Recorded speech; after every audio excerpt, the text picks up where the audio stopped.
Hello and welcome. This is the 22nd day of June 2017. Welcome. My name is Derek, and I want to do a quick little video about the stock market. Something I have very rarely trade. In fact, the first ever trade would have came somewhere around this point, and this is in 2008. I remember having a discussion back in the day around this point, talking a lot about hyperinflation, fiat currencies, how the dollar's going to be doomed.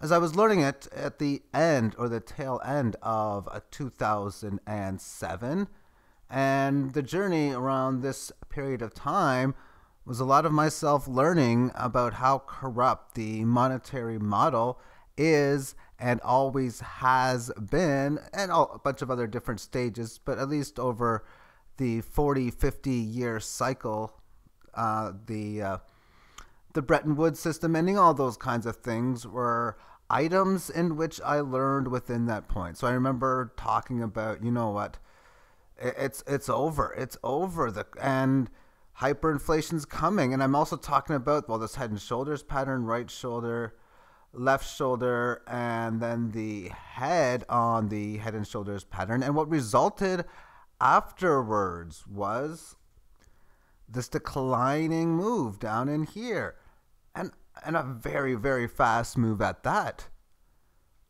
And one of the conversations then was, well, if there's going to be hyperinflation, then why would the stock market be like going way down, 5,000 down, and all this kind of big baloney talk, we can even say. But is it baloney talk speaking about hyperinflation and the dollar backed by nothing? And, well, it's been a while. And if this economic system were to falter very soon, well, that's what happens sometimes. You get into a period of the early stages of economic collapse, and then you get to the later ones. And this was the big financial crisis we talk about. Maybe you can call this within the early stages, and year by year, one by one, people waking up to what's going on. Now, within today's stock market, we have 9,300 then. Today, we have 21,400, the level as it stands. Pretty much very close to that of all-time highs. And we're seeing markets go up, sideways, and it's in the up move right now. Path of least resistance is most certainly higher. And now I got to state to myself, well, where do we go? This had a huge move going from a bottom of 17.8 to 19.8. And then this one in here. And you know what? I really can't state, but we're in a situation within a hyperinflation environment. So does it make sense that we could talk all we want about different indicators on an economic level, why a stock market is supposed to go way down, and because it's overextended at this period? And those cases may be true. But we're also in a situation within this longer term time frame where everything just keeps going higher and going back from the start of the 87 crash, where we have here down to here, and then all of a sudden, boom, sideways, boom. And maybe this is, okay, yeah, it had its move, and this is where it's going to top, and maybe it will. And then within the baby boomer Social Security situation, I don't follow much of this or go over any type of number database and try to do calculations and algorithmics to figure these types of data points out. I suppose if I was heavily invested in it, it wouldn't be a bad idea, but I actually have no investments within the stock market. However, we can talk about some things I talk about in charts is markets oftentimes come back to where it came from. Look how well it's done here. Buying here was just not successful. And if you tried to buy here, maybe it'll be successful if there's a big crash. So now the question is it going to come down here? I don't know. Don't know. But the trend is most certainly still higher. And I gotta think that unless you know something, placing bets that this is going to be going lower at this stage, it could be very tough. Now let's just take an idea of a couple companies just randomly. Say for an example, IBM. Trading right now at 154. Well, I'll give you the technical analysis that I'm looking at. Band flattening out, establishing resistance, coming back to support. Okay, yada, yada, yada, breaking it out in here. But if we think about this long term, and there's any type of situation within any kind of hyperinflation and economic collapse, you almost got to make a case for a situation of one, well, stocks can most easily on the outset of this collapsing period go through a down move as the debt crisis comes into play. And then as hyperinflation rolls on after it, it might make sense that after stocks go down for a retracement, sort of like 2008 when it's all over the news and all the economic indicators are in play for recession and bad economic times, that happens, which of course follows through with what might be higher gains. The way I look at this is you can say all you want about investing in the financial system and how stocks is just all part of it. And maybe it is. But I think of stuff like, well, let's just assume you bought some IBM. You have so many shares and you bought it at $154.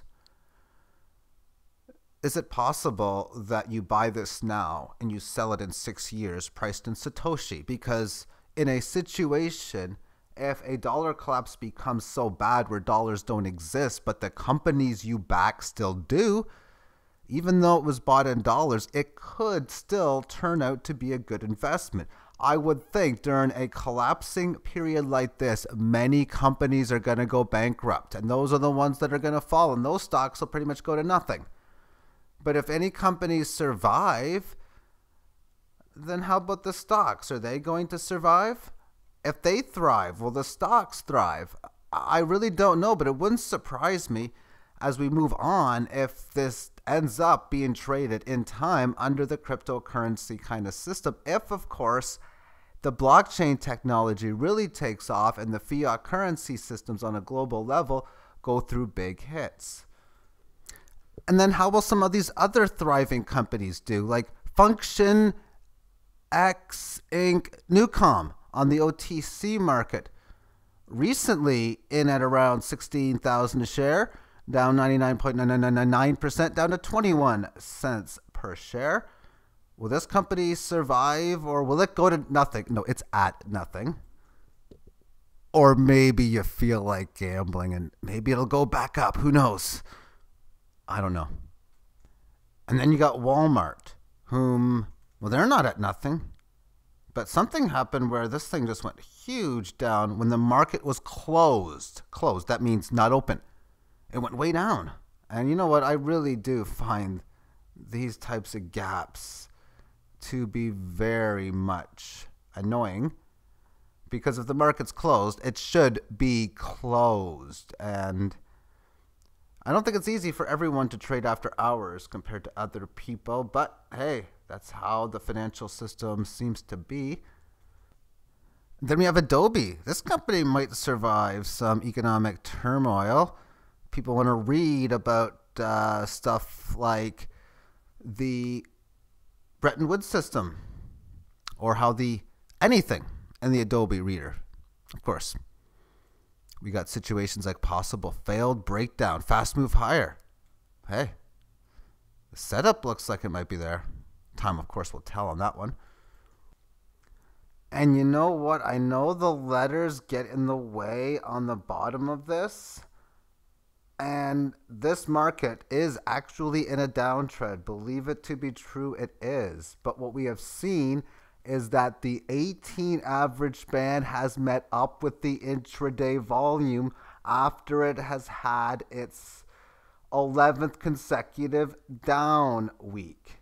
Do you know what that means? It means I'm just saying stuff. It's getting its ass kicked like no other, but the volume is very interesting. This used to be, and you know what? You need commas in here. What's this? 6,600,000 down to $2. It's dry ships. I don't want to call it bottom, but it's down a lot.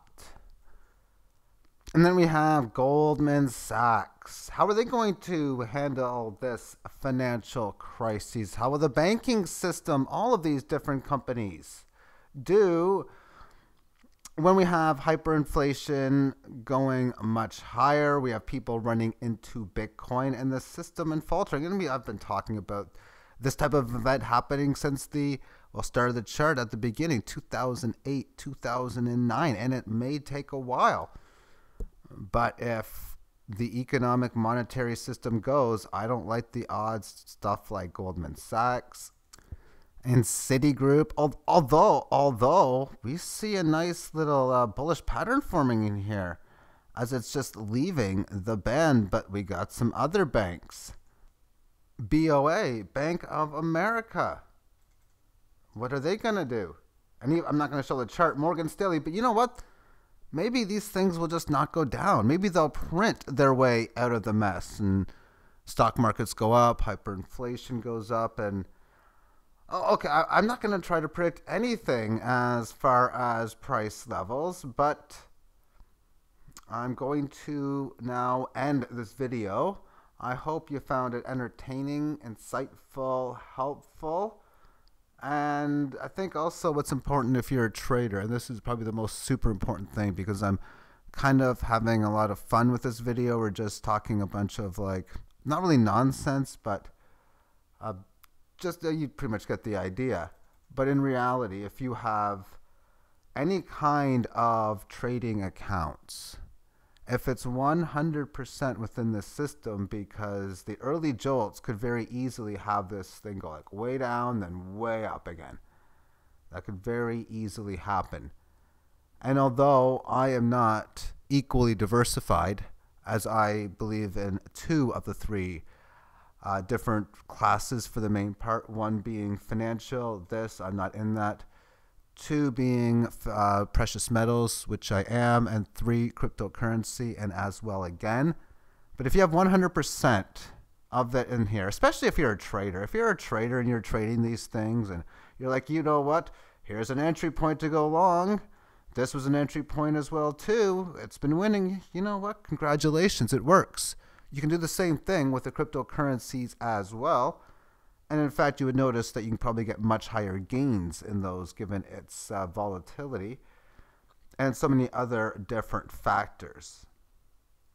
But to have everything in line in there, where if one thing goes down, you have nothing else back. So if the financial system goes down, you have gold and silver, and you have your cryptocurrencies.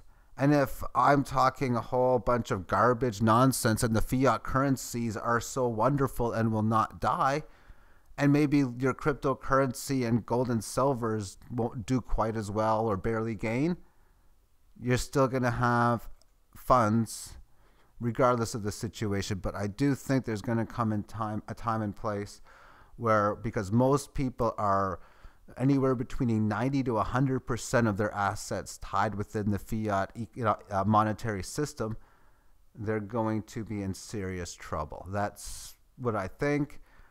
I'm just going to leave it at that. I'd like to thank you for tuning in and have yourself a great day. Bye-bye.